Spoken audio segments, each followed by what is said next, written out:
దేవా, దయగల తండ్రి, కృపగల మా ప్రభువ, అయోగ్యులము అల్పులమైన మమ్మల్ని తండ్రి మీ ప్రేమతో మీ కృపతో మమ్మల్ని ఎత్తి పట్టుకుంటే ప్రభువ, ఎన్నో విజయాలతో అడ్డంకుల మధ్య మమ్మల్ని తండ్రి విజయోత్సవంతో నింపుతున్నందుకే మీకు వందనాలు ప్రభువ. తండ్రి, మీరు చూపిస్తున్న కృపకి తండ్రి మేము దాసులమై నీ సువార్త భారాన్ని తండ్రి బాధ్యతగా నిర్వహించడానికి సహాయాన్ని అనుగ్రహించండి. ఇది మొదటగా ప్రారంభం అవుతున్న తండ్రి ఈ యూత్ కాన్ఫరెన్స్ తండ్రి అనేక మందికి దీవెనకరంగా మీరు జరిగించండి. దీని ద్వారా ప్రభువ కొన్ని ఆత్మలైన బలపడులాగా సహాయాన్ని అనుగ్రహించండి. ఇంకా ఈరోజు తండ్రి మీరు మా అందరితో మాట్లాడి మీ చిత్తం ఏదైతే ఉందో మా యవ్వన జీవితాల్లో ఏ విధంగా మేము ఉంటే మీకు నచ్చుతుందో, ఎలాంటి అడుగులతో మేము ముందుకు వెళ్ళాలో ఆలోచన చేయొచ్చుండగా మీ సహాయాన్ని మాకు అనుగ్రహించండి. మీరేమో అందరితో తేటగా స్పష్టంగా మాట్లాడే తండ్రి, మా జీవితాల్లో ఉన్న తండ్రి మీకు నచ్చని దుర్భరమైన చర్యలను విడిచిపెట్టేలాగిన సహాయాన్ని అనుగ్రహిస్తారని ఆశిస్తూ ఈ ప్రార్థన మీకు కుమారుడును మా రక్షకుడునైనా క్రీస్తునామను సమర్పిస్తున్నాము తండ్రి, ఆమేన్.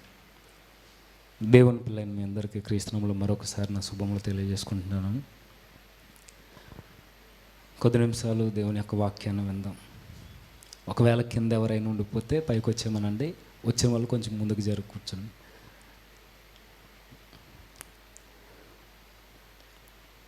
విందాం. ప్రాముఖ్యంగా ఈ యూత్ మీటింగ్లు ఏర్పాటు చేయడానికి ప్రధానమైన ఉద్దేశం ఏంటంటే, చెడిపోతున్న మనుషుల మధ్య బ్రతుకుతున్న మనలో మరలా రివైవల్ స్టార్ట్ అవ్వాలని. ఎందుకంటే యవ్వన జీవితాన్ని కాపాడుకోవడం అనేది అది అసంభవమే. ఒక విధంగా చెడిపోయిన వ్యక్తుల మధ్య, నాశనమైపోయిన నాగరికత మధ్య మనం బ్రతుకుతున్నాం. మనం ఏదో విధంగా నిలబడాలన్నా నిలబడనివ్వని స్నేహితుల మధ్య మనం బ్రతుకుతున్నాం. లేదు, సమాజం మనల్ని ఏమి అనకపోయినా ఎలా బ్రతకాలో తెలియని మనస్తత్వాల మధ్య మనం బ్రతుకుతున్నాం. ఇది ఇప్పటి నుండే కాదు, కానీ ఆదాము నుండే ఆ స్వభావం మనందరినీ అలా పట్టి లాగుతూనే ఉంది ఇప్పటికీ. నిజంగా దేవుడు యవ్వన వయసుకి, యవ్వనస్తులకి ఎంత ప్రాముఖ్యతనిచ్చాడంటే మీకు అర్థం కావడానికి ఒక మాట. నిజంగానే యవ్వన జీవితం, ఈ యవ్వన వయసు లేదా ఈ బలము కలిగిన ఈ జీవితం, ఏదైనా చేయడానికి అనువైన వయసు కలిగిన ఈ వయస్సు, దీనికి దేవుడు ఎంత ప్రాముఖ్యత ఇచ్చాడంటే, ఒకవేళ బైబిల్ చదివితే మీకు అర్థం కావాలి, క్రొత్త నిబంధన ప్రారంభమే దేవుని కొరకు జీవితాన్ని అర్పించిన ఒక యవ్వనస్తుడి జీవితంతో ప్రారంభమవుద్ది. క్రొత్త నిబంధన స్వార్థల పరిచయం ప్రారంభపు అడుగులే దేవుని కొరకు తలనర్పించేసిన ఒక యవ్వన జీవితంతో ప్రారంభమవుద్ది. దేవుడు యవ్వనస్తుల జీవితానికి, యవ్వన దశకి ఎంత ప్రాముఖ్యతనిచ్చాడంటే ఆ మాట సరిపోద్ది. ఇంకా మీకు అర్థం కావాలంటే, పరలోకమందున్న ప్రభువు భూమి మీదకి వచ్చి నాశనమైపోయిన ఈ మానవ ప్రపంచానికి, ఈ మానవ స్వభావాన్ని మరలా నూతన పరచడానికి, నాశనమైపోయిన ఈ జీవితాల్ని బాగు చేయడానికి పరలోకమందున్న ప్రభువే, దేవుడే ఈ లోకానికి వచ్చి యవనస్తుల గుంపును ఏర్పాటు చేశాడు ఆయన. జాగ్రత్తగా వినాలి. మీరు అబ్జర్వ్ చేయండి. ప్రారంభమే ఒక యవ్వనస్తుని యొక్క జీవితంతో ప్రారంభమవుద్ది క్రొత్త నిబంధన. ఎవరా యవ్వనస్తుడు చెప్పండి? బాప్తిస్మం ఇచ్చి యోహాను సువార్త ఎలా ప్రారంభమవుద్దంటే, ఇదిగో అరణ్యంలో కేక వేసే ఒక శబ్దమంటూ ఈ లోకానికి వెలుగుగా బ్రతికిన ఒక యవ్వనస్తుడితో ప్రారంభమవుద్ది. అంటే సువార్తల ప్రారంభం, క్రొత్త నిబంధన ప్రారంభపు జీవితాలే ఎవరితో ప్రారంభం అవుతున్నాయంటే, దేవుడు ఎంత ప్రియారిటీ ఇచ్చాడంటే యవ్వన జీవితాలకి, మీరు నిలబడాలన్నా, పడిపోవాలన్నా, ఏదైనా చేయాలన్నా, చేత కానట్టు బ్రతకాలన్నా యవ్వన జీవితమే ప్రాముఖ్యమని దేవుడు చెప్పకనే చెప్పాడు. ఆయన దేవుడు ఎంత వెయిట్ ఇచ్చాడంటే మీరు అబ్జర్వ్ చేయండి. శిష్యుల్ని ఆయన పిలుచుకుంటున్నప్పుడు ప్రతి ఒక్కరి వయసు సుమారుగా 40 ఏళ్ళ లోపే, 30-40 మధ్య, ఇంకా యవనస్తులు 20 పైన ఉన్నవారు కూడా ఉన్నారు. యోహాను కానీ మార్కు కానీ. అంటే మనకు అర్థం కావాలి, దేవుడు ఇంతలా మనకి ఇంత ప్రియారిటీ ఇచ్చాడంటే ఈ యవన వయసుకి ఏదో ప్రత్యేకత ఉందనే కదా ఉంది. అయితే ఎందుకు దేవుడు ఈ వయసునే ఎందుకు ప్రధానంగా ప్రాముఖ్యంగా ఆయన ఎందుకు ఆయనతో ఉండాలని ఆయన ఆశపడుతున్నాడంటే, ఈ వయసులో తగిన నిర్ణయాలు లేకపోతే ఇక మనం ఎప్పటికీ బ్రతకాలనుకున్న బ్రతకడం చేత కాక చేస్తామని. ఎందుకంటే ఆదాము యవన వయసులోనే పుట్టాడు. ఆయన బాల్యం లేదు ఆయనకి. ఆదాముకి బాల్యం లేదు. అలాంటి ఆదాము ఆ యవ్వన వయసునే దేవునితో ఉన్నంత కాలం బాగున్నాడు. ప్రతి మాట దేవుడు తనతో ఉన్నంత కాలం, దేవుని సహవాసుల్లో ఉన్నంత కాలం తన నిర్ణయాలు బాగున్నాయి, ఆలోచనలు బాగున్నాయి. దేవుడు ఇలా గ్యాప్ వచ్చింది, తన జీవితం నాశనం అయిపోయింది. ప్రారంభం ఎక్కడో యవన జీవితం నాశనమైంది. మరలా అదే యవనస్తులతో సంఘాన్ని కట్టడానికి దేవుడే యవనస్తుల గుంపుని ఏర్పాటు చేశాడు. ఆయన ప్రతి వ్యక్తిని మీరు బైబిల్ అబ్జర్వ్ చేస్తే ఎక్కువ ప్రధానంగా మనకు కనబడే వయసు లేదా వ్యక్తుల యొక్క వారికున్న అనుభవాన్ని బట్టి మాట్లాడితే వారందరూ యవనస్తులే. ఎక్కడో అరకొరగా కొంతమంది, చాలా తక్కువ, ఎక్కడో కొద్ది మంది మాత్రమే. మిగిలిన వారందరూ ఎవరంటే వయసుతో సంబంధం లేదు, కానీ అందరికీ ఒక మాట వాడాలంటే అందరూ సత్తువ కలిగిన వారే, అందరూ తమ కార్యాలను తాము బలముగా చేసుకొనగలిగిన వారే, ఏదైనా చేయడానికి ప్రేరేపణ కలిగించే వయసు అది. ఇప్పుడు ఇలాంటి వయసుని దేవుడు ఎంత ప్రాముఖ్యత ఇచ్చాడంటే, మన నుండి దేవుడు ఏదో కోరుతున్నాడు. ఆయన ఎంతేంటంటే, దేవుడు ఆ వయసుని ఎందుకు పట్టుకోవాలనుకున్నాడంటే, ఆ వయసులో ఒక్కసారి మనం లోకాన్ని చూడడం ప్రారంభిస్తే మరలా ప్రభువులోనికి రావడం చాలా కష్టమని ఆయనకి తెలుసు. నిజంగా కష్టం అంటే ఒక్కసారి మన కోసం మనం ఆలోచించాలి. బాల్యంలో ఉన్నప్పుడు పెద్దగా కోరికలు ఉండవు. టీనేజ్ మనకు ఎంటర్ అయిన తర్వాత 17, 16, 15, 18, 19 వచ్చేసరికి కోరికల యొక్క దాడి మన మీద జరుగుద్ది. ఇక 19+ వచ్చేసరికి ఇక మన ఆలోచన విధానంలో కార్యరూపాలు దాల్చడానికి దొడ్డుదారులు ఎదుగుతాం మనం. టీనేజ్ వరకు ఒక భయం ఉంటుంది, ఇక యవ్వన ప్రాయంలో అడుగు పెట్టేసరికి ఇక భయం ఉండదు. ఇక మనకి భయం పోయింది. తప్పు చేస్తున్నప్పుడు ఎదుటి వారికి తెలియకుండా ఎలా మేనేజ్ చేయాలా అని తెలుగు మితి మీరింది. ఈరోజు చూడండి యవనస్తులు ఎలా ఉన్నారు. ఒక్క మాటలో చెప్పనా, ప్రాగ్మాటిజం అనే ఒక ఇజాన్ని నమ్ముకుని బ్రతుకుతుంది ఈరోజు యవనస్తులు. ప్రాగ్మాటిజం అంటే చేతికి దక్కింది అనుభవించడం, కళ్ళకు నచ్చితే చూసేయడం. మనసు కోరికల మాట విని మనసు ఏది చెబితే దానికి ఎగబడి చేతికి దక్కినదల్లా అనుభవించడం, ఈ కోరికలను తీర్చుకోవడానికి ఎంతకైనా తెగించడం ప్రాగ్మాటిజం. ఇది ఎలాంటిదంటే, మనిషిని తన మాట తనని విననివ్వదు. ఒకవేళ ఎదుటివారు చెబితే నా ఇష్టం నీకు పనేంటి అనే స్థితి ప్రాగ్మాటిజం. అంటే నా ఇష్టం వచ్చినట్టు నేను బ్రతుకుతా, నా కళ్ళకి నచ్చితే చూస్తా, నా శరీరపు కోరికలని అణుచుకోలేక దాన్ని అనుభవించడానికి ఎంతకైనా తెగిస్తానని చెప్పేదే ప్రాగ్మాటిజం. ఈరోజు యవన బ్రతుకులు అదే ఏలుతుంది మనందరినీ. అయితే అదే సమాజం మధ్య, చెడిపోయిన వ్యక్తుల మధ్య ఈరోజు దేవునికి దూరంగా బ్రతుకుతున్న జీవితాల మధ్య దేవుని కొరకు నిలబడాలన్న ఎక్కడో చిన్న ఆశతో మనం బ్రతుకుతున్నాం. మన చుట్టూ ఉన్నవారు చెడిపోయారు, మన మనసు చెడిపోయింది, మన కుటుంబాలు బాగోలేదు, మనల్ని అలుముకునున్న మన సహవాసాలు ఏమీ బాగోలేదు. అయితే అలాంటి వ్యక్తుల మధ్య మనకి ఎక్కడో చిన్న కొసమెరుపుల దేవుని కొరకు నీతిగా నిజాయితీగా బ్రతికితే బాగున్నన్న ఒక్క చిన్న ఆలోచనతో ఈరోజు ప్రభు వెనకాల పరిగెడుతున్నాం మనం. ఎంతేంటంటే బ్రతకాలన్న ఆశ ఉంది, నిలబడాలన్న కోరిక ఉంది, దేవుని కొరకు ఏదైనా చేయాలని తలంపులు ఉన్నాయి, కానీ ఏదో వెనక్కలాగుతుంది మనకు తెలియకుండానే.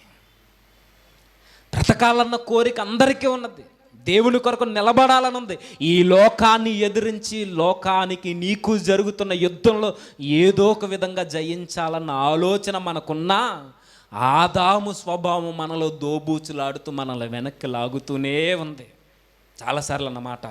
అవే మన బలహీనతలు, టెంప్టేషన్స్, అవే మన శోధనలు. వింతేంటంటే శోధనలు అందరికీ వస్తాయంటే అందరికీ వస్తాయి, దానికి వయసుతో సంబంధం లేదు. కానీ మనందరినీ ఎక్కువ టెంప్టేషన్ గురి చేసే వయసు అది యవ్వన వయసే. మనల్ని ఎక్కువ ఈడ్చుకెళ్ళిపోయి మరులు కొల్పించే వయసు ఏదైనా ఉందంటే అది యవ్వన ప్రాయమే. అందుకే ప్రభు ఈ యవ్వన ప్రాయంలో దేవుని కొరకు నిలబడాలన్న ఒక్క ఆలోచన అనువంతైన మనలో ఉంటే సీక్రెట్ చెప్పాడు ప్రభువైన. అయితే క్రైస్తవ జీవితం అనేది చాలామందికి ఎలా అలవాటు అయిందంటే, కొంతకాలం సన్నిధికి వచ్చి, కొంతకాలం లోకం వెనకాల పరిగెట్టి, కొంతకాలం దేవుని వెనకాల పరిగెట్టి, మరలా లోకం వెనకాల పరిగెట్టి, మరలా ప్రభు దగ్గరికి వచ్చి, మరలా వెళ్ళి ఏదో కొంతకాలం బ్రతికేస్తే అయిపోద్దులే అనుకుంటే అయిపోయేది కాదు. క్రిస్టియన్ లైఫ్ అంటే చచ్చేంత వరకు ప్రభువుని వెంబడిస్తూ ఆయన గటి మీద చేయి వేసిన మనం వెనుక్కు తిరగకుండా బ్రతికే జీవితం అది. ప్రభు అన్న మాట ఏంటో చెప్పనా, ఒకసారి చూద్దాం, చూసి ముందుకెళ్దాం. మత్తయి సువార్త 10వ అధ్యాయం, మత్తయి సువార్త 10వ అధ్యాయం 22వ వచనం ఒకసారి. మత్తయి సువార్త 10వ అధ్యాయం 22వ వచనం. మీరు నా నామము నిమిత్తము అందరి చేత ద్వేషింపబడుదురు, అంతము వరకును సహించువాడు, మరలా అంతము వరకును సహించిన వాడు రక్షింపబడును. ఇదే మాట ఈ మత్తయి సువార్తలో ఇంచుమించుగా 2-3 సార్లు మాట్లాడతాడు ఆయన ప్రసంగాలను మీరు అబ్జర్వ్ చేయండి. ఆయన ఏ ప్రసంగాన్ని ఎత్తుకున్న పరిపూర్ణత వైపు నడిపించడానికే మాట్లాడాడు తప్ప కొంతకాలం బ్రతకండి, కొంతకాలం లోకంతో వెళ్ళండి, కొంతకాలం నా దగ్గరకు రండి, కొంతకాలం మీ ఇష్టం వచ్చినట్టు బ్రతకండి అని ప్రభు ఎక్కడ చెప్పలా. బైబిల్లో మనకు కనబడేదంటే క్రిస్టియన్ లైఫ్ ఎలాంటిదంటే, నువ్వు ఒక్కసారి ఆయనలో నిలబడడం మొదలెట్టిన తర్వాత చచ్చేంత వరకు ఆయన కొరకు బ్రతకడానికే ఒక క్రైస్తవుడు పిలువబడ్డాడట. ప్రభు భూలోకానికి వచ్చి యవ్వన గుంపును తయారు చేశారు, వారే అపోస్తలులు. అపోస్తలులందరూ యవనస్తులే. వారిని పిలిచినప్పుడు పిలుపును ఒకసారి అబ్జర్వ్ చేయండి. అందరినీ పిలిచిన తర్వాత వారికి సమాజం మధ్య వ్యక్తిగతంగా ప్రార్థనలో ప్రతిసారి వారికి చెప్పిన మాట ఏంటో తెలుసా? మీరెందుకు పిలువబడ్డారంటే శోధనలను సహించడానికే మీరు పిలువబడ్డారు, ఈ లోకంతో యుద్ధం చేయడానికే మీరు పిలువబడ్డారు. మీరెందుకు ఏర్పాటు చేయబడ్డారో తెలుసా యవనస్తులారా అని అంటూ మిమ్మల్ని తోడేళ్ళ మధ్యకి పంపడానికి నేను పిలిచాను అంటాడు. ఇవన్నీ అర్థమవుతున్నాయి లేదో? వీళ్ళకి, ఈ శిష్యులందరికీ పదే వాళ్ళకి చెప్పింది ఏంటో తెలుసా? మీరంతం వరకు సహించడానికి మీరు పిలువబడ్డారు. మీరు ఎలాంటి వాళ్ళు అంటే ఈ లోకానికి మీరు ఉప్పై ఉన్నాడంటారు, ఈ లోకానికి మీరు వెలుగై ఉన్నారంటాడు. అంటే ఉప్పు కరిగిపోవాలి, వెలుగివ్వాలంటే జీవితం కూడా ఆరిపోవాలి. విషయం ఏంటంటే ప్రభు ఉన్నంత కాలం వారి యొక్క జీవితాన్ని కాపాడుకుంటూ మెల్లిగా బ్రతికారు. అయితే ఈరోజు యవనస్తులమైన మన జీవితాలైనా, ప్రభు పిలిచినప్పుడు ఆ యవనస్తుల జీవితాలైనా ఇప్పుడు మనం ఎలా ఉన్నామో వారు కూడా అలానే ఉన్నారు. సామాన్యమైన ప్రజలు వారు కూడా మనలానే బ్రతికారు.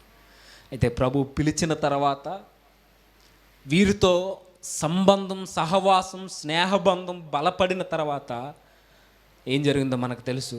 వారితో ఉన్న ప్రియుడు ఒక్కసారి హఠాత్తుగా తన జీవితాన్ని ముగించుకుని వెళ్ళిపోతాడు. ఆయన కూడా యవన దశలో వెళ్ళిపోతాడు. విషయం ఏంటంటే, అలా వెళ్ళిపోయిన తర్వాత ఈరోజు ఇందాక చెప్పాను మీకు, ఎవరైతే దేవుని కొరకు నిజాయితీగా బ్రతకాలన్న అనువంత ఆలోచన ఎవరికైతే ఉంటుందో, ఉన్నా బ్రతకలేక, దేవుని కొరకు నిలబడదామన్నా నిలబడలేక, ఏదో ఒక విధంగా మన యొక్క స్వకీయ దురాశలు కావచ్చు, లేదా ఎదుటివారి ప్రేరేపణ కావచ్చు, మనకొస్తున్న టెంప్టేషన్స్ కావచ్చు, ఏవైనా ఈ విషయాలను బట్టి తెలుసో తెలియకో ఒకవేళ దేవునికి దూరంగా బ్రతికితే, అర్థమవుతున్నాయి కదా నా మాటలు? బ్రతకాలన్న ఆలోచన ఉంది, ఆశ ఉంది, ఏదో ప్రయత్నిస్తున్నాం, కానీ బ్రతుకుతున్నామన్న మాయలోనే తెలుసో తెలియకుండా దేవునికి నచ్చని క్రియలు చేస్తుంటే మరి ఎలా జయించాలి వీటిని కూడా, ఎలా ఉండాలనంటే అపోస్తలులకు ఒక సీక్రెట్ చెప్పాడు ఆయన. అది మనకు అర్థమైంది అనుకోండి, యవ్వన బ్రతుకుల్ని, చెడిపోయిన మనుషుల మధ్య మన జీవితాల్ని ఎలా యథార్థంగా కాపాడుకోవాలో మనకు అర్థమవుద్ది. ఏంట సీక్రెట్? ప్రభు ఈ లోకాన్ని వదిలి వెళ్ళిపోయిన తర్వాత వెళుతూ వెళుతూ ఆయన శిష్యులందరికీ ఒక మాట చెప్పాడు ఆయన. ఏమని? ఇదిగో నేను వెళ్ళిపోతున్నాను, నేను వెళ్ళడం మంచిదే, నేను వెళ్ళిన తర్వాత మరొక ఆదరణకర్తను మీ యొద్దకు పంపిస్తానన్నాడు. ఎవరైనా? పరిశుద్ధాత్మ దేవుడు.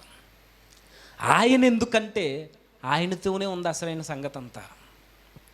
ఆయన ఎందుకంటే ఆయన లేకపోతే ఆ రోజు అపోస్తలులకి ఎలా సహించాలో శోధనని వారికి తెలియదు. ఒకవేళ ఆదరణకర్త పరిశుద్ధాత్మ దేవుడు రాకపోయినా, లేకపోయినా, వారితో ఉండకపోయినా, ఈరోజు మనం ఎలా అయితే కొట్టుమిట్టాడుతున్నామో పాప నుండి బయటకు రావడానికి, ఆ రోజు అపోస్తలులు కూడా అలానే ఉండేవారు. ప్రభు పిలిచింది దేనికంటే, అపోస్తలులైనా, నిన్నైనా, నన్నైనా, మనందరినీ పిలిచింది దేనికంటే శోధన సహించడానికి. అందుకే యాకోబు పత్రికలు అంటాడు, శోధన సహించువాడు ధన్యుడు. దేనికి పిలిచావయ్యా అంటే శోధనల్ని సహించడానికి. ఎంతకాలం? అంతము వరకు సహించాలి, చచ్చేంత వరకు పోరాడాలి. ఎవరితో పోరాడాలంటే నీ శరీరంతో నీకు యుద్ధం, నీ మనసుతో నీకు యుద్ధం, ఇదిగో కనబడని ప్రపంచమైన అపవాది వాడి దూతలతో యుద్ధం, నీకు కళ్ళ ముందు కనబడుతున్న ఈ లోకంతో యుద్ధం, నీ చుట్టుపక్కల అలుముకున్న నీ స్నేహితులతో యుద్ధం. ఈ యుద్ధం జరుగుతున్నప్పుడు ఆ దాని ద్వారా తాకుతున్న దాడికి తట్టుకొని అంతం వరకు ఎవడైతే నిలబడతాడో వాడే విజేత. ఇప్పుడు నేను అంతం వరకు నిలబడాలంటే మన వల్ల వద్దా చెప్పండి నిజాయితీగా? అంతం వరకు అవసరం లేదు, ఒంటరిగా ఉంటే పని అయిపోద్ది మనతో సాతాను గడికి, అవునా? అంతం వరకు అవసరం లేదు, ఎవరూ లేకపోయి మొబైల్ చేతిలో ఉంటే అయిపోద్ది మన జీవితం. మరి అంతం వరకు నిలబడాలంటే ఇందాకన్నా పాట పాడుతూ మంచి పాట పాడాడు, నా వల్ల కాదయ్యా, నా బలం చాలదయ్యా, నా జ్ఞానం ఏమాత్రం సరిపోదు. నిజమే, మన బలం, మన భక్తి, మన యొక్క స్థితిగతులు, మన జ్ఞానం ఏది అంతం వరకు సహించడానికి మనకు సరిపో. మరేం చేయాలి? అపోస్తలులకి ఏదైతే బలం ఇచ్చిందో అదే బలం మనతో ఉండాలి. ఈ యవన ప్రాయంలో త్రొట్టిల్లిపోకుండా నిలబడాలంటే ఆ యవనస్తులు ఎలా అయితే నిలబడడానికి కారణమైందో ఆ కారణమైనదే మనతో ఉంటే మనం కూడా నిలబడగలం. ఏం జరిగింది? వెళ్ళిపోతూ చెప్పాడు, ఇదిగో ఆదరణ వస్తుంది అన్నారు. దాని కొరకు అందరూ ప్రార్థన చేస్తున్నారు. ఎక్కడ? మేడగదిలో. అప్పుడు జరుగుతుంది చూద్దాం ఒకసారి. అపోస్తలుల కార్యములు మొదటి అధ్యాయం. అపోస్తలుల కార్యములు మొదటి అధ్యాయం. అపోస్తలుల కార్యములు మొదటి అధ్యాయం 8వ వచనం. అయినను పరిశుద్ధాత్మ మీ మీదకు వచ్చినప్పుడు మీరు శక్తి నొందెదరు గనుక మీరు యెరూషలేములోను యోదయ సమరయ దేశములయందంతటను భూదిగంతముల వరకు నాకు సాక్షులై ఉందురు. సాక్షులు అన్నది మన తెలుగులో అయినా గ్రీకులో దీని మూలార్థం ఏంటంటే నాకు మీరు రక్త సాక్షులుగా ఉందురు. మీకు ఇలా అర్థం కాదు. ఎందుకయ్యా మమ్మల్ని యవ్వన జీవితంలో పిలిచావంటే మీరు నాకు రక్త సాక్షులు అనగా హతసాక్షులుగా నిలబడడానికే మీరు పిలువబడ్డారు. ఏంటి మేమా అంటే మీరే. మరి మా వల్ల కాదు ప్రభు అంటే నిజంగానే వారి వల్ల కాదు, అపోస్తలుల వల్ల అవుద్దా? అవ్వదు వారి వల్ల. సైనికులందరూ చుట్టుముట్టితేనే శిష్యులందరూ పరారైపోయారు. ధనం అడ్డొస్తేనే యోధా, శిష్యుడైన యోధాయే ప్రభుని అమ్మేశాడు. బెదిరిస్తేనే పేతురు గారు బొంకేశారు. బట్టలు ఊడిపోయి ఒకరు పారిపోయారు. ఒక్కొక్కరు ఒక్కో విధంగా చెదిరిపోయారే. నేను అడుగుతున్నా, ఇలాంటి పిరికి వారి మధ్య, ఇలాంటి ధైర్యం లేని వ్యక్తులు అంతము వరకు ఆయన కొరకు రక్త సాక్షులుగా ఉండగలరా? అవ్వదు వారి వల్ల. మరి ఏం జరిగిందంటే పరిశుద్ధాత్మ మీ మీదకు వచ్చినప్పుడు మీరు శక్తి నొందెదరు. ఏ శక్తి నొందుతారు వారు? పరిశుద్ధాత్మ శక్తే. దేనికి పరిశుద్ధాత్మ శక్తి?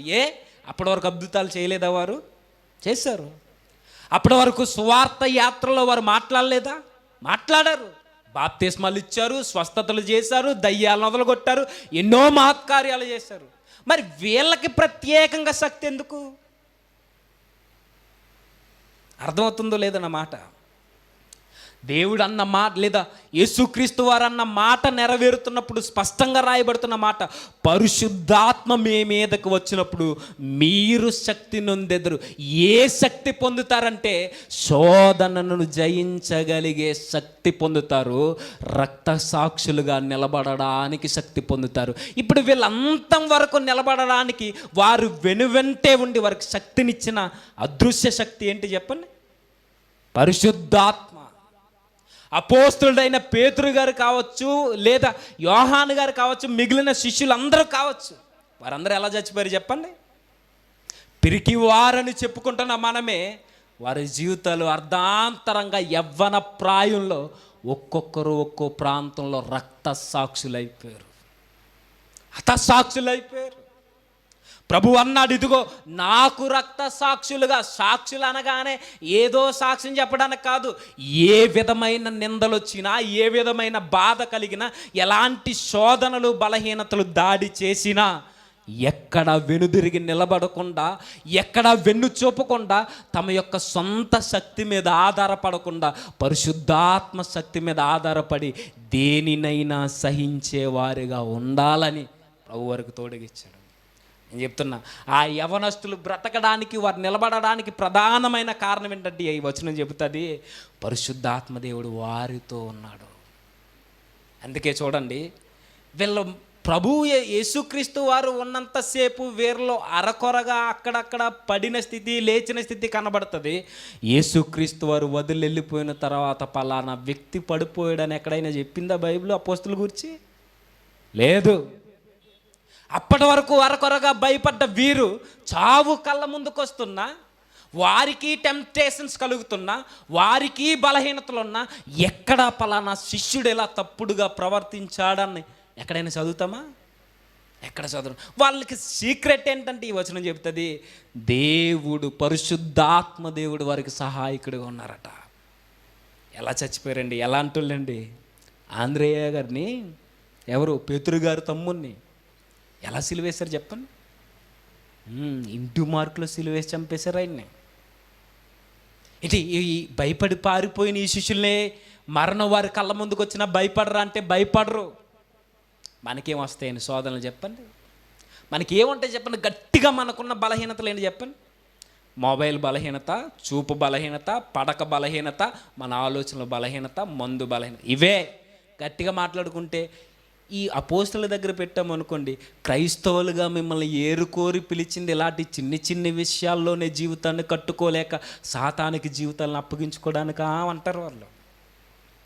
వారు యవనస్తులే, మనం యవనస్తులమే.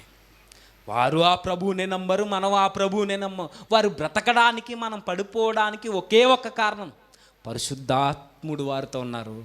మనతో ప్రభువు లేడు కాబట్టే మనం ఏడవబడుతున్నామట. యాకోబు పత్రిక ముగిస్తాను ఇక. యాకోబు రాసిన పత్రిక 1వ అధ్యాయం, యాకోబు గారు రాసిన పత్రిక 1వ అధ్యాయం. ఒకసారి అందరూ బైబిల్ తెద్దాం. 1వ అధ్యాయం 12వ వచనం నుంచి. శోధన సహించువాడు ధన్యుడు, అతడు శోధనకు నిలిచిన వాడే ప్రభు తన్ను ప్రేమించిన వారికి వాగ్దానము చేసిన జీవ కిరీటమును పొందును. దేవుడు కీడి విషయమై శోధింపబడనేరడు, ఆయనని ఎవరిని శోధింపడు గనుక ఎవడైనను శోధింపబడినప్పుడు నేను దేవుని చేత శోధింపబడుచున్నానని అనకూడదు.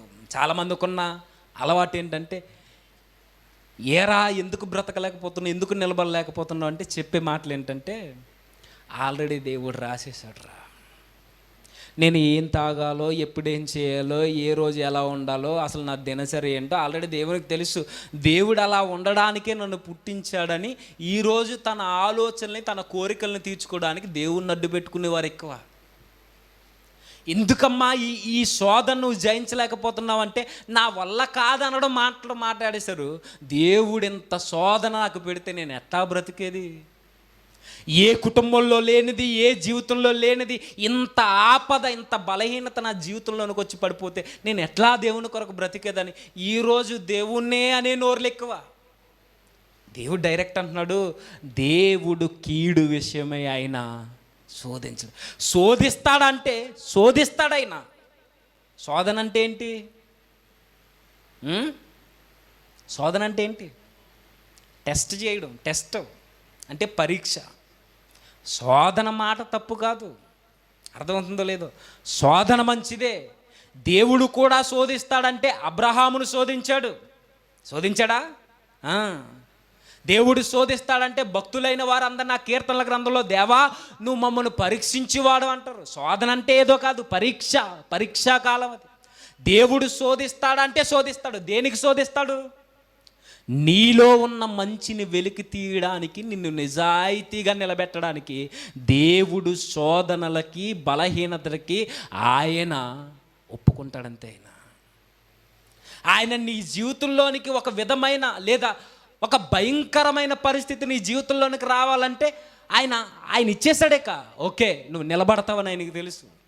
ఆయన ఎందుకు శోధిస్తాడంటే మీకు అర్థం కావాలి. ఆయన ఎందుకు శోధిస్తాడంటే మనలో ఉన్న భక్తిని, మనలో ఉన్న నిష్టగల జీవితాన్ని, మనలో ఉన్న విశ్వాసాన్ని, మంచిని బయటికి తీయడానికే ఆయన పరీక్షిస్తాడు తప్ప మనల్ని నిష్ఠూర పెట్టడానికి, మనల్ని ఆయనకి కాకుండా చేయడానికి, ఆయన నుండి దూరం అయిపోవడానికి, మనలో ఉన్న చెడును బయటికి తీయడానికి ఆయన పరీక్షించడు. ఆయన మీకు తెలియాలి, దేవుడు శోధిస్తాడు, అపవాది శోధిస్తుంది. మరి అపవాది దేనికి శోధిస్తుంది?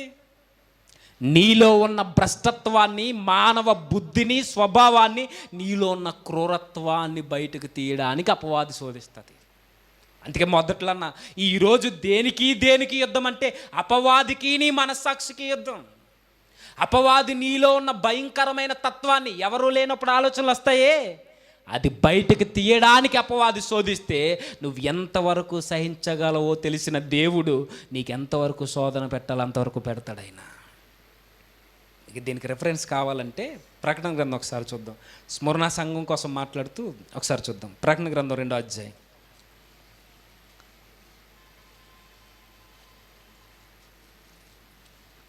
ఒకసారి అందరూ ప్రకటన గ్రంథం 2వ అధ్యాయం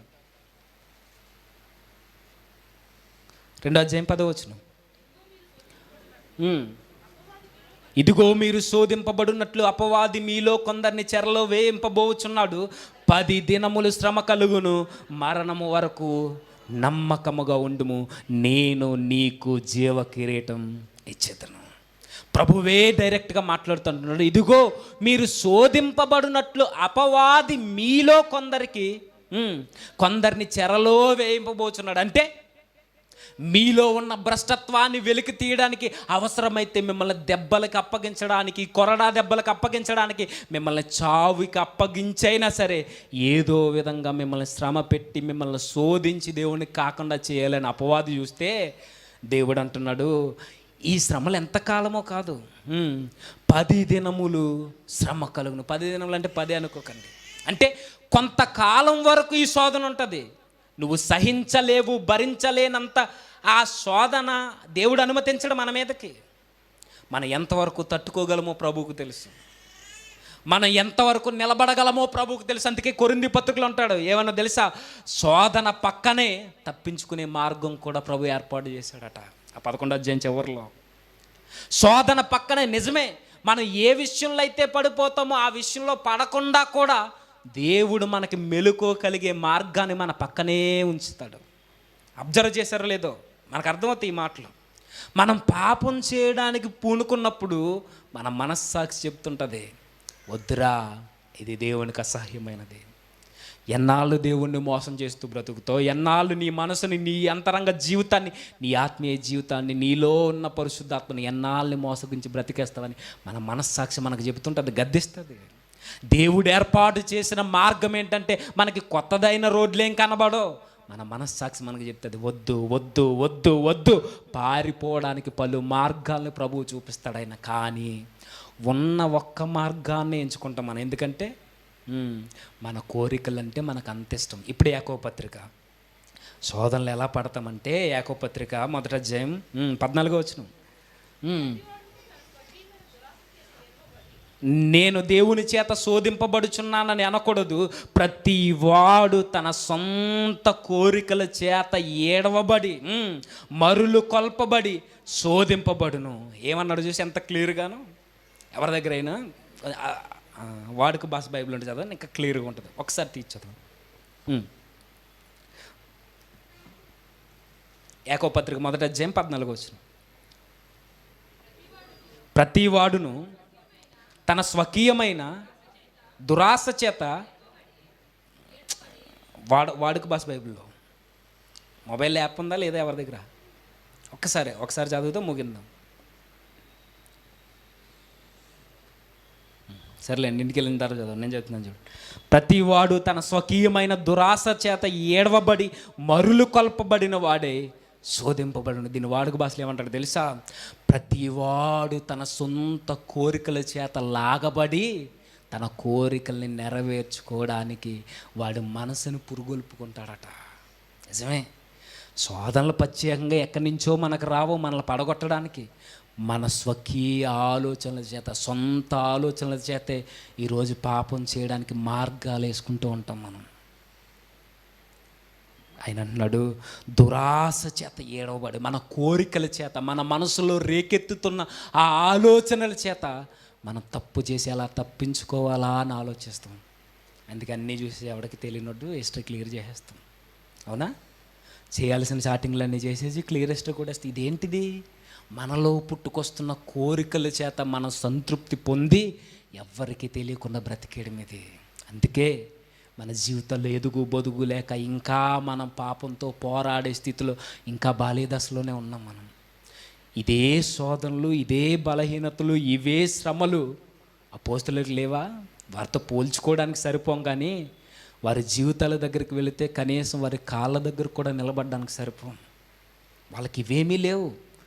అడ్డొస్తే తల నరికేయడం, సిలువేసాడు. అపోస్తలు ఎలా చచ్చిపోయారండి? పేతురు గారినేమో తలక్రిందులుగా సిలువేసేశారు, యోహాను గారినేమో నూనెలో ముంచేశారు ఆయన్ని, యాకోబు గారినేమో శిరఛేదనం చేసేశారు ఆయన్ని, బాప్తిస్మిచ్చి యోహాన్ని తల నరికేశారు ఆయన్ని, మత్తయ్య గారినేమో రాళ్ళిచ్చి కొట్టి చంపేశారు, నతానియేలు గారినేమో రాళ్ళిచ్చి కొట్టి చంపేశారు. ఒక్కొక్కరిని ఒక్కో విధంగా, తద్దయ్య అనే ఆ యోధా గారినేమో మరొక విధంగా, ఒక్కొక్కరిని ఒక్కొక్క విధంగా. యాకోబునేమో గోపురం మీదకి ఎక్కించి గోపురం మీద దో చంపేశారు. మత్తయ్య గారిని, మత్తయ్య వేరు, ఈ మత్తయ్య గారిని రాళ్ళు ఇచ్చి కొట్టి చావలేదని ఉరేసి చంపేశారు. మరలా తోమా గారిని ఈటుతో బల్లెంతో పొడిచి చంపేశారు. ఒక్కొక్క శిష్యుడు ఒక్కో విధంగా ఆహుతైపోయాడు.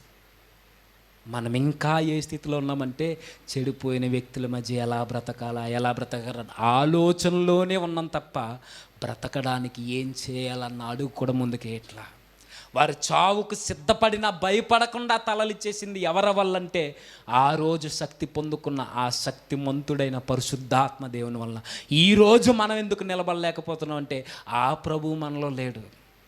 మనం ఎప్పుడు సొంత బలం మీద, సొంత భక్తి మీద, సొంత విశ్వాసం మీద, సొంత జ్ఞానం మీదే నిలబడి సాతాన్ని ఇరగదీస్తామని అంటాం తప్ప ఏ రోజు నా వల్ల అవట్లేదు ప్రభు దీన్ని జయించడం అని ఏ రోజైనా ప్రార్థన చేసామా పరిశుద్ధాత్మ సహాయం కొరకు? అపోస్తలులందరూ అప్పటి వరకు ఎన్నో అద్భుతాలు చేసిన ఈ లోకాన్ని జయించాలంటే మా వల్ల అవద్దు ప్రభువా, నువ్వు జయించిన మార్గం నుండి కొనసాగే జీవితాన్ని మాకిచ్చో, కానీ మా వల్ల అవ్వదు.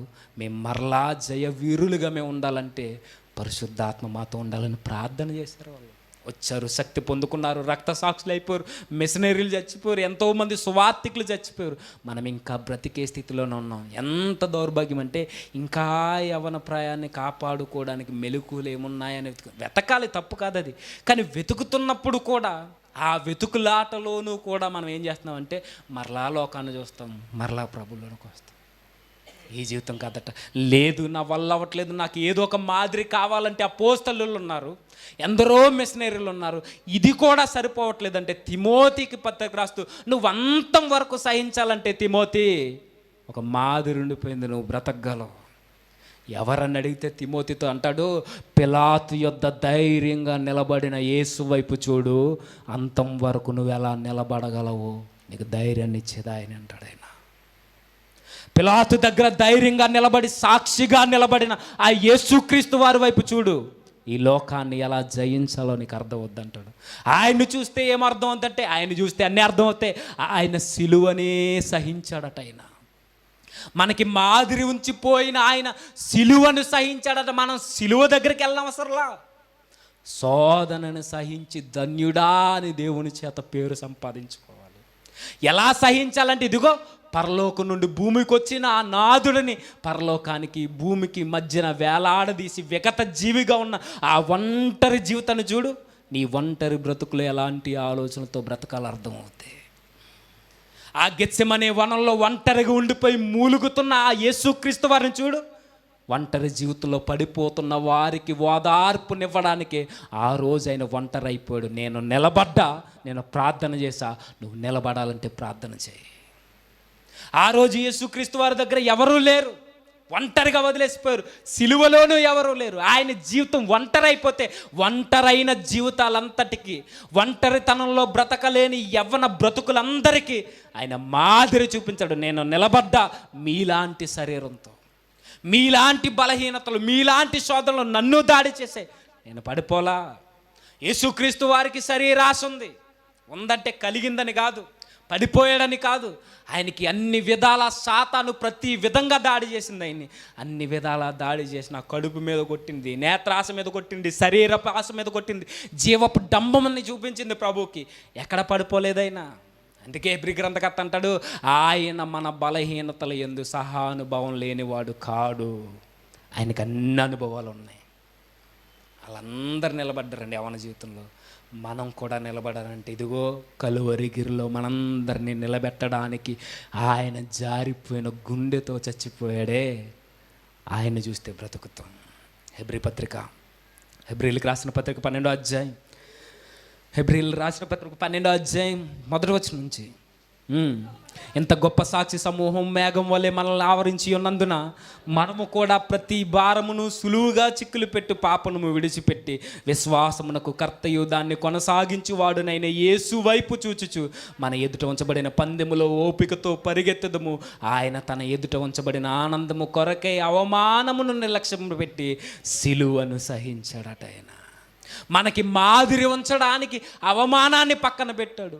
ఆయన యొక్క ఒక విధంగా చెప్పాలంటే ఆయనకున్న తన యొక్క స్థితిగతులన్నిటినీ వదులుకుని అవమాన పాలైపోతున్న మనందరికీ గొప్ప కిరీటాన్ని, జీవ కిరీటాన్ని ఇవ్వడానికి ఆయన అవమానాన్ని నిర్లక్ష్యపెట్టి అర్ధనగ్నంగా స్త్రీల ముందు సిలువకు గురైపోయి సిలువను సహించి చచ్చిపోయాడట. ఆయన గొప్ప సాక్షి సమూహం మన ముందున్న ఈ సులువుగా చిక్కులు పెట్టే పాపాన్ని జయించలేని స్థితిలో ఉంటే ఇక ఎవరిని చూడొద్దు.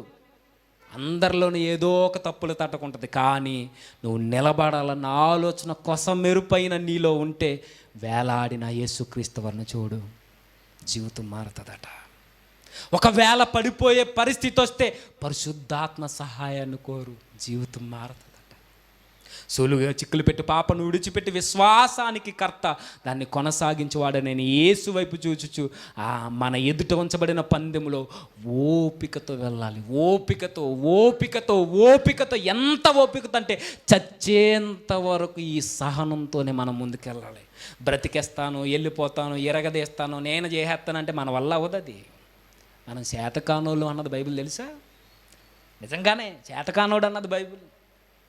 నిజంగానే మనకి ఎలా బ్రతకాలో తెలియదు, మనకి అసలు మంచి ఏంటో తెలియదు, నీతి ఏంటో తెలియదు. చేతకానోళ్ళందరినీ పనికొచ్చే పాత్రలుగా వాడుకోవడానికి ప్రభు వచ్చాడు. ఆయన అంటున్నాడు, ఓపికతో పరిగెట్టండి. చాలామంది తప్పటడుగేసి స్టార్టింగ్లో పరిగెట్టేసి దగ్గరికి వెళ్ళిన తర్వాత ఆగిపోయి మరలా వెనక్కిపోయి, మీరు చూడండి 5K వేయాలంటే పరిగెట్టి వెళ్ళిపోతారా, గుండాకి చచ్చిపోతారు. క్రిస్టియన్ లైఫ్ కూడా అంతే. 100 మీటర్స్ పరిగెడినట్టు 5K పరిగెడేస్తానంటే అయిపోద్ది పనిక. నెమ్మదిగా వెళ్ళినా, మీరు చిన్న చిన్న అడుగులు వేసుకుంటున్నా వెళ్ళండి, కానీ ఊరకే నిలబడి మాత్రం అలా చూడొద్దు. అర్థం ఉందో లేదు, ఊరకే నిలబడొద్దు ప్రేక్షకుల్లా. చిన్న చిన్న అడుగులైన ప్రభు వైపు, పరిపూర్ణత వైపు వేయడానికి, అంతం వరకు దేనినైనా సహించడానికి, ఎదిరించడానికి, జీవితాలు కట్టుకోవడానికి, దేవా నా వల్ల అవ్వట్లేదయ్యా, నీ ఆత్మశక్తి నాకు కావాలి. చెడిపోయిన మనుషుల మధ్య నేను బ్రతుకుతున్నా, బ్రతకాలన్న ఆలోచన నాకు ఉంది, ఆశ ఉంది, కానీ నా వల్ల అవ్వట్లా. నా దగ్గర ఏమీ లేదు, నేను చేతకానోడిని, నీవు నాతో ఉంటే నాకు అసాధ్యమైనది ఏది లేదు అని ప్రార్థన చేయండి. అపోస్తుల్లా ఎందుకు బ్రతకలేని చెప్పండి. ఎంతమంది యవనస్తులు బ్రతకలేదండి? మనం ఎందుకు బ్రతకలేం? బ్రతకగలం కాబట్టి దేవుడు మనల్ని పిలిచాడు. మన మీద నమ్మకం ఉంది కాబట్టే అందరినీ కాదని ఈరోజు మనల్ని పిలిచాడు. ఆ నమ్మకాన్ని వమ్ము చేయకండి, చిన్న చిన్న విషయాలకు పడిపోకండి, అలాని పెద్దట్లకి పడమని కాదు. మీరు ఎంతవరకు సహించగలరో ప్రభువుకు తెలుసు. న్యాయవంతుడైన దేవుడు ఆ శోధన నుండి బయటికి రప్పించడానికి కూడా మార్గాలు మన కళ్ళ ముందు పెడతాడు. ఆ మార్గాలు నాకు తెలియజేయమని ప్రార్థన చేయి. ఒంటరితనంలో పరిశుద్ధాత్మ వెతుకులాట కొరకు పోరాడు. ఈ లోకానికి నీకు జరుగుతున్న యుద్ధంలో దేవుని పక్షాన నిలబడి, ఆయన నమ్మకాన్ని వమ్ము చేయకన్నా ప్రభువు కొరకు నిలబడి, ఇదిగో నా యవ్వన జీవితాన్ని నీకు అప్పగించాను ప్రభువా అని అపోస్తలులందరి వలె మనం చావకపోయినా కనీసం బ్రతికి ఆయనకి మెప్పు తెద్దాం. అటు జీవితాన్ని ప్రభు మనందరికీ అనుగ్రహించాలని ఆశిస్తూ ఈ మాటలు ముగిస్తున్నారు. తలని చిన్న ప్రార్థన చేద్దాం.